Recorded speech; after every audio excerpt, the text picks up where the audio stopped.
어, 시간에는 이제 12과 공부하겠습니다. 그 중급반은 총 4권으로 이루어져 있습니다. 이 교재가 총 4권으로 이루어졌는데 1권은 이제 1과에서 12과까지 내용을 다루고 있습니다. 그래서 이 시간에 1권의 마지막 과를 우리가 함께 하겠습니다. 사실 우리가 교회 생활을 이렇게 아무리 오래 해도 정말 이렇게 구원의 복음에 대해서 체계 있게 제대로 공부하기가 사실 쉽지가 않죠. 우리가 성경 공부를 해도 대부분이 다 이제 교훈에 대한 이야기들이 많잖아요. 뭐 어떻게 살아야 된다. 또 뭐 세상에 행복한 삶을 만들어가기 위한 이제 그런 쪽에서 주로 이제 우리 교재들이 많이 다뤄져 있습니다. 물론 이게 참 중요하죠. 세상을 살아가면서 가정의 행복, 또 사회생활, 또 직장의 삶. 그래서 이제 우리도 이제 그 부분을 이제 어떻게 보면 제자 훈련 2번째 파트에서 이제 그런 부분을 이제 다루게 됩니다. 그러나 이제 사실은 그런 부분들은 현실이지만 그런 것 부분보다 더 중요한 것이 이제 본질이죠. 본질. 구원이니까. 그래서 예수님 누군지 알고 또 구원이 뭔지 알고 또 구원을 받는 방법이 뭔지를 알고 그러니까 이런 것들에 대한 뼈대를 세우는 것이 그래서 참 중요합니다. 그래서 우리 KDM은 이 뼈대를 세우는 그래서 정체성 교육이라고 말하지 않습니까? 우선은 성경 66권을 흐르는 그런 사상적인 뼈대 사람, 천국, 구원, 예수 그리스도, 문화 사실 이 뼈대를 딱 세우고 나면 그 다음에 이제 세상을 어떻게 살아가고 하는 건 이제 우리들이 하나님과 어떤 관계를 갖고 있느냐에 달려있는 거예요. 특히 그 중에서도 바로 예수 그리스도와 천국 이 부분을 명확하게 이해하는 것이 기독교의 본질입니다. 그런데 사람들이 우선 살아가는 삶에 대한 우리가 저도 교회에서 설교를 하자면은 설교를 합니다만은 그렇게 주일날 낮에만 설교하는 거 긴 시간 못 하잖아요. 또 그 시간에는 이제 힘들고 지친 성도들을 위로하고 격려하고 소망을 줘야 되니까요. 막 무거운 이야기 할 수 없잖아요. 그러다 보니까 이렇게 신앙생활 하는 분들은 10년, 20년 가도 예수님이 누군지 잘 몰라요. 또 구원이 뭔지 잘 몰라요. 내가 구원 받았는지 안 받았는지 이거 잘 모릅니다. 이거 정말 막막한 이야기예요. 그러다가 어느 날 이단이 딱 찾아와서 뭐 이단이 옆에서 친구다, 직장 동료다, 뭐 해서 성경 공부 좀 하자, 뭐 이래가지고 이제 하다 보면은 뭐 이거 전혀 막 이상한 이야기가 돼버리고 이제 교회 떠나게 되고 그 속에 끌려 들어가게 되고 이렇게 되는 거예요. 그래서 우리가 세상의 모든 게 다 배워야 되잖아요. 그래서 우리가 이런 제자 훈련이 꼭 필요합니다. 그래서 복음의 본질을 체계 있게 한번 쭉 공부를 해야 돼요. 뼈대를 세워놓고 그 위에서 이제 크리스찬의 행복과 아름다운 삶과 이런 것들을 이제 만들어가는 것 이게 아주 중요한 것이라고 생각합니다. 자, 12과 구원의 길입니다. 로마서 10장 9절로 13절에는 이제 구원의 방법들을 쭉 이야기해요. 주의 이름을 부르는 자는 구원을 받는다.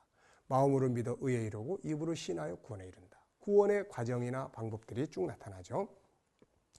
자, 당신은 구원의 확신이 있는가? 우리가 구원파라고 하는 분들과 만나서 대화를 나누다 보면 우선 이런 질문부터 받죠. 거듭나셨습니까? 그러면 거듭났습니다. 그러면 몇 년, 몇 월, 며칠 날 거듭났습니까? 이런 거 물어봐요. 또 정말 구원 받으셨다면 의인입니까? 죄인입니까? 그러면은 대부분 사람들은 아유 그래 나는 죄인인데요. 또 아니면 의인입니다. 믿음인 사람들. 그러면 의인인데 왜 회개하죠? 이런 거. 네. 회개했다는 것은 아직 죄사함 받지 못했다는 거 아닙니까? 이런 것 때문에 막 헷갈리게 되는 거예요. 제가 뉴질랜드에 갔을 때 어느 집사님 한 분 그런 것 때문에 고민하더라고요. 옆에 있는 분이 자기 친구 집사인데 처음에는 왜 자꾸 죄인인데 왜 자꾸 의인이라는데 구원받았다면서 회개하냐. 그건 아직도 죄인이라는 거고 죄인이라면 아직 구원 못 받았다는 건데 그래서 이분이 처음에는 대수롭지 여겼다가 나중에 자꾸 이야기 들으니까 이게 진짜 이제 큰 문제가 되게 되는 거죠. 그래서 이런 부분들에 대해서 우리가 바르게 알아야만 답변할 수 있고 그거 다 잘못된 이야기들이니까 얼마든지 대답할 수 있는 거거든요. 이단들의 질문이나 이런 걸 보면은 그게 맞는 것 같지만 그게 그 잘못된 논리를 가지고 가기 때문에 어느 단계에 가면 그게 한계점이 있어요. 근데 우리 걸 정확하게 알면 그런 부분들에 대해서 미혹을 받을 필요가 없는 거죠. 그래서 우리가 이런 구원의 용어라든지 거듭남의 용어라든지 사실 거듭남이 어떻게 이루어지는지 이런 걸 우리가 정확하게 알면 그런 이단들의 이야기를 피해갈 수가 있는 것입니다. 당신은 구원의 확신이 있는가? 네, 어떻습니까? 이 공부를 하시는 여러분들 구원의 확신이 있으신가요? 구원이란 무슨 말인가? 구원받은 확신을 뭐로 알 수 있는가? 성경에는 구원이란 의미를 가진 말이 640회 이상 들어있다. 구원이란 낱말의 의미를 살펴보면 히브리어서는 주로 예수와 구원, 도움, 승리, 건강 등으로 사용되었고 야샤, 자유롭게 하다, 돕다, 구조하다, 해방하다, 보존하다, 원수를 갚다 등의 말로 사용됐고 헬라어에서는 소조라고 이야기를 합니다. 그래서 구조, 구원, 고치다, 보존하다, 완전하게 만들다 이런 의미예요. 자, 그렇다면 이제 성경에서 구원이라고 말할 때 어떤 의미를 말하는가? 마태복음 1장 21절은 그 이름을 예수라 하라. 이는 저가 자기 백성을 저희 죄에서 구원할 자이시다. 이렇게 이야기해요. 죄에서 구원할 자다. 요한일서 3장 5절에도 역시 요한일서 3장 5절, 요한일서 3장 5절을 보시면 그가 우리 죄를 없이 하려고 나타내신 바 된 것을 너희가 아니라 그에게는 죄가 없느니라. 죄를 없이 하기 위해서 나타났다. 또 사도행전 2장 38절, 사도행전 2장 38절. 그러니까 우리가 예수 그리스도를 믿을 때 근본적인 걸 바르게 알아야 되는 거예요. 2장 38절. 이 약속은 너희와 38절 말씀. 베드로가 가로되 너희가 회개하여 각각 예수 그리스도의 이름으로 세례를 받고 죄 사함을 얻으라. 역시 죄 사함을 얻으라. 또 로마서 3장 23절로 24절. 로마서 3장 23절로 24절. 모든 사람이 죄를 범하였음에 하나님의 영광에 이르지 못하더니 그리스도 예수 안에 있는 구속으로 말미암아 하나님의 은혜로 값 없이 의롭다 하심을 얻은 바 되었다. 죄 없다는 거죠. 의롭다. 의롭다 하심을 받았다. 그러니까 구원이란 단순하게 질병에서 치료를 받았다든지 가난한 사람이 부유하게 됐다는 말이 아니다. 기독교에서 구원이라고 할 때는 죄에서 건져냄을 말한다. 그러므로 구원받았다는 말은 죄사함을 받았다는 말이다. 모든 문제는 죄로부터 시작된 것이기 때문에 죄 문제가 해결되면 모든 형벌이 해결되는 것이다. 그래서 우리가 성경 시작 부분 창세기 1장, 2장, 3장, 4장을 잘 알아야 된다. 우리가 맨 처음에 공부할 때 이 부분부터 우리가 이야기했잖아요. 인간을 알고 보니까 인간은 영생하는 존재야. 2장, 그 영생하는 나라가 천국인데 인간은 영생할 존재이기 때문에 천국의 모델하우스에서 살기 시작했다.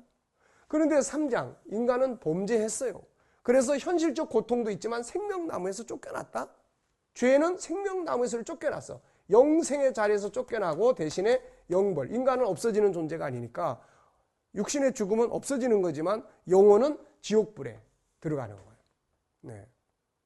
그래서 창세기 3장을 바르게 알면 구원이 뭔가를 알 수 있어요. 근데 창세기 4장에다가 구원의 근거를 두면은 문제가 달라져 버려요. 에덴에서 쫓겨난 다음에 현실적 고통, 사랑의 질서 없어지고 약육강식, 그 다음에 질병, 그 다음에 여러 가지 어려운 일들 이런 것들에서 누가 우리를 좀 도와줬으면 좋겠다. 그래서 사람들은 여기에다가 구원을 두는 사람들이 있어요. 어려움 속에 도와주고, 해방운동하고, 그래서 억압에서 자유케 하고. 이게 구원이 아니에요. 이거는 구원이 아니고 우리의 어려움을 돕는 자고, 진정한 구원은 창세기 4장에다가 근거를 둬야 된다. 창세기 4장에다 근거를 두면 죄에서 구원하는구나. 죄에서 구원받으면 지옥에서 천국으로 영생의 목적이 이루어지는구나. 이거란 말이에요. 이거. 그래서 하나님이 세상을 이처럼 사랑하사 독생자를 주셨으니 누구든지 저를 믿는 자마다 멸망하지 않고 지옥에 가지 않고 영생을 얻게 하려 하심이라. 창조의 목적이 이루어지는 거예요. 그런데 창세기 4장에다가 뿌리를 두면 자유주의처럼 돼요. 사회의 구원, 세상의 구원, 돕고 이웃을 돕고 이런 것들이 다 구원자로 변신해버려요. 그래서 자유주의자들은 예수 외에도 구원자가 있다. 이 말을 그래서 하는 거예요. 여기에다 근거를 두기 때문에. 그러면 성인들 다 가난한 자 돕고 헌신하고 자유를 외치고 다 그런 분들 아닙니까? 그러니까 이거는 돕는 거예요. 근데 구원은 여기에 근거를 두는 겁니다. 그래서 구원 그러면 죄사함 받는 거예요. 우리가 예수 믿고 구원받았다. 난 죄사함 받았어. 난 이제 의인이 됐어. 나는 이제 지옥으로 가지 않고 천국의 백성이 됐어. 그래서 이제는 이 땅에서도 천국 백성답게 살 거야. 이게 이제 우리가 가져야 될 그런 아주 중요한 부분들이 되는 것이죠. 자, 죄로 인해서 오게 된 문제가 뭔가? 이게 창세기 3장에 보면 이제 쭉 나오는 이야기들이죠. 우선은 사람들이 죄를 지니까 두려워서 하나님을 숨어버렸어요. 하나님과 관계 끊어진 거죠. 하나님과 원수가 됐어요. 골로새 1장 21절에 원수가 됐다. 그 다음에 고난과 괴로움, 고통과 괴로움, 육신의 죽음이 와요. 병들어 버려요. 이제 갈라지게. 원래는 육신과 영혼이 하나가 돼서 변화돼서 하나님 나라에 들어가야 되는데 죄지니까 이게 다 나눠지게 돼버린 거죠. 이게 심판받아 이제 죄인이니까. 그 다음에는 계시록 21장 8절 믿지 않는 자, 두려워하는 자, 그 다음에 우상숭배자, 뭐 살인자, 음행하는 자, 거짓말하는 자, 지옥불에 유황불분에 들어가려니 이거 둘째 사망이라. 이건 없어지는 사망이 아니라 영원한 사망이에요. 죄로 인하여 우리 사람은 위와 같은 형벌 속에 살고 있다. 그러나 만일 죄에서 구원을 받으면 이제 어떤 상황이 벌어지느냐? 이제 역전되는 거죠. 로마서 5장 1절. 이제 우리가 믿음으로 의롭게 됐으니까 하나님과 더불어 화평을 누리자. 이제 이런 말씀들. 히브리서 10장 19절. 이제 우리가 하나님께 이 피를 힘입어서 하나님께 어떻게 해요? 나아갈 수 있는 길이 열리게 된 거예요. 19절. 그러므로 형제들아 우리가 예수의 피를 힘입어 성소에 들어갈 담력을 얻었나니 이제는 하나님과 화목하게 되는 거예요. 전에는 원수였는데 너 보기만 하면 이제 죽어야 되는 원수인데 이제는 아버지야, 아버지. 자녀가 아버지께로 당당하게 들어갈 수가 있게 되는 거예요. 그리고 요한복음 5장 24절 심판을 받지 않습니다. 요한복음 3장 16절로 17절에는 아들을 우리에게 보내신 이유는 우리를 구원하시고 심판하기 위함이 아니라 우리를 구원하기 위해서다. 이렇게 말씀해요. 자, 우리가 예수 그리스도로 말미암아 죄사함을 받는다면 하나님과 이제는 화목하게 돼요. 다시 원위치. 그래서 요한복음 1장 12절에는 아들을 믿는 자, 그 이름을 영접하는 자들에게는 하나님의 자녀가 되는 권세를 주셨느니라 이렇게 말씀하고 있죠. 자, 심판받지 않고 영원한 생명과 삶을 얻게 되는 거예요. 이 땅에서도 성령 안에서 아름다운 삶을 누리게 되는 거예요. 그렇다면 구원의 길은 뭔가? 우리가 구원의 길을 생각할 때 가장 먼저 생각할 점은 하나님께서 인류를 죄에서 구원하기 위해서 누구를 구원자로 세웠느냐는 거야. 하늘의 하나님이. 누구를 구원자로 세웠느냐? 어떤 사람은 아무 종교든지 그냥 하나님만 믿으면 된다고 그래요. 어떤 사람은 자신이 의롭게만 살면 된다고 합니다.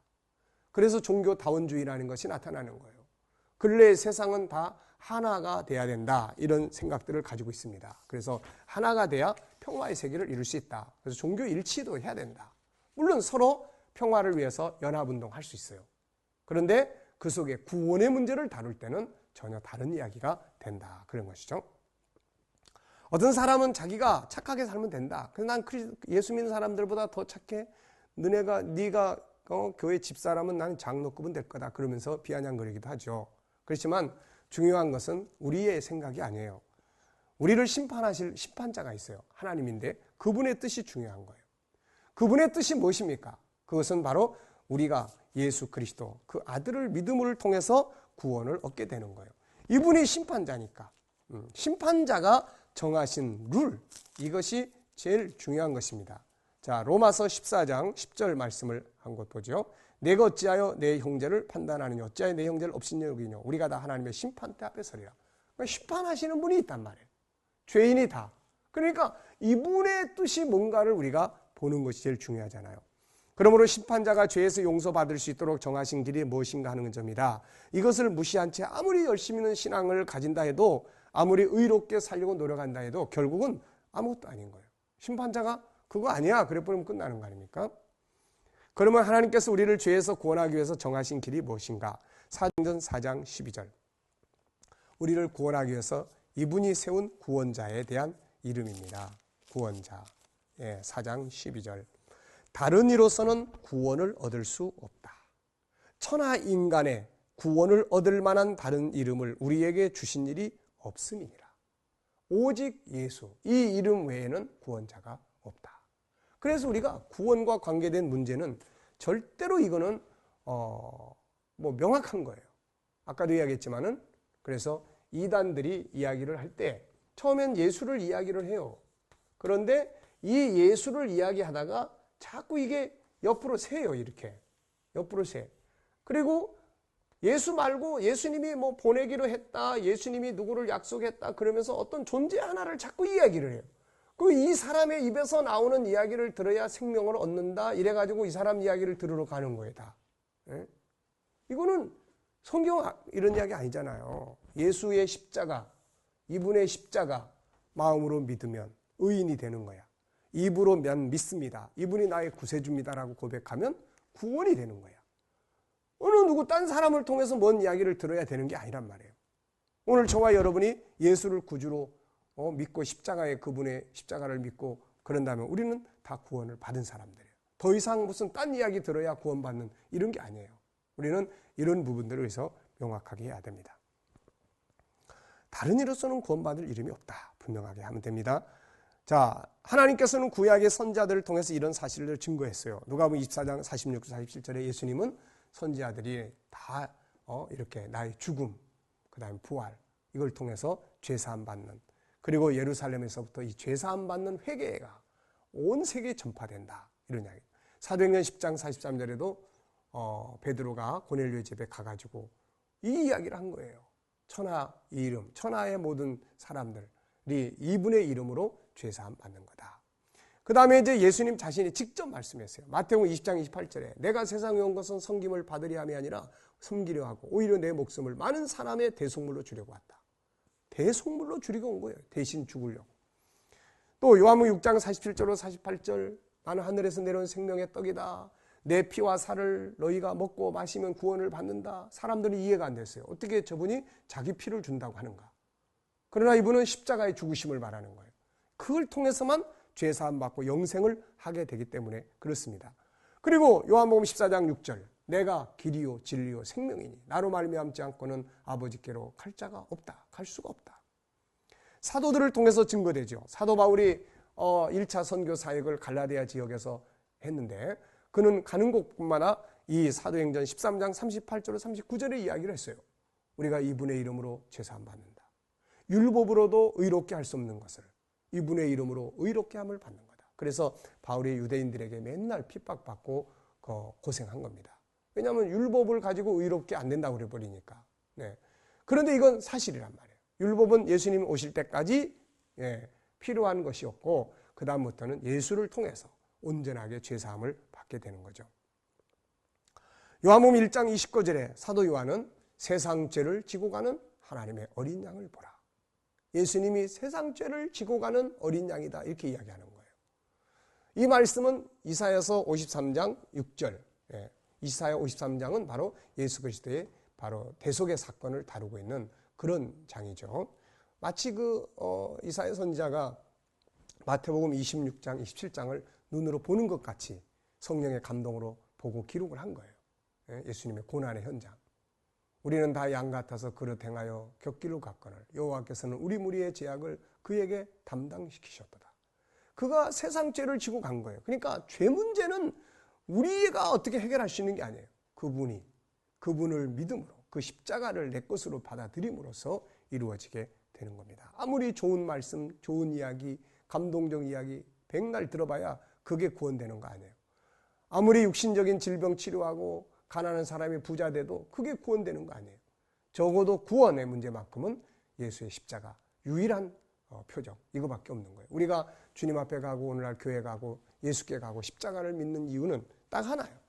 죄사함의 해결이 오직 그분에게만 있기 때문에 다른 표적 죽은 자가 살아나고 병든 자 고치고 이런 거 아무 표적 없어도 가장 중요한 표적 십자가의 표적이 있는 거예요. 그 십자가와 위에서 내 죄가 해결되기 때문에. 네. 자, 다음에 중요한 것은 이제 구원의 방법이에요. 하나님께서 예수 그리스도를 구원자로 세우셨는데 방법은 뭘로 지정하셨느냐 하는 겁니다. 만약에 예수님이 세상에 오셔가지고 착한 일만 하고 좋은 일만 하고 이웃들에게 선한 일만 하고 기적이나 일으키고 이렇게 하셨다면 사람들은 환호하겠죠. 그렇지만은 인간은 구원받을 수가 없습니다. 여전히 죄는 그냥 있으니까요. 그래서 대속의 방법을 구원의 방법을 정하셨는데 그게 뭐냐면 대속이에요. 대속이라는 방법을 정하신 거예요. 대속. 마태복음 20장 28절에 예수님이 내가 온 것은 너희를 위해서 내 목숨을 주려고 왔다. 대속물로 주려고 왔다. 이 방법을 잘 알아야 돼요. 우리는 이 방법으로 구원받으니까. 이 방법이 아니고서는 우리가 구원받을 수가 없다. 대속의 방법이란 무엇인가? 죽을 사람을 대신해서 다른 자를 죽게 하는 거다. 하나님께서는 그리스도를 대속의 제물로 세웠어요. 인류의 죄를 그에게 다 몽땅 뒤집어 씌웠습니다. 그래서 이사야 53장 6절에 여호와께서는 우리 무리의 죄악을 그에게 담당시키셨다. 요한복음 1장 29절에는 보라 세상 죄를 지고 가는 어린 양을 보라. 세상의 모든 종교는 다 자기가 자기 죄를 해결하려고 노력하는 거예요. 그래서 고행을 하고 그래서 힘들게 또 참선을 하고 우리는 그렇게 안 해도 예수를 딱 영접하면 죄사함은 끝나는 거예요.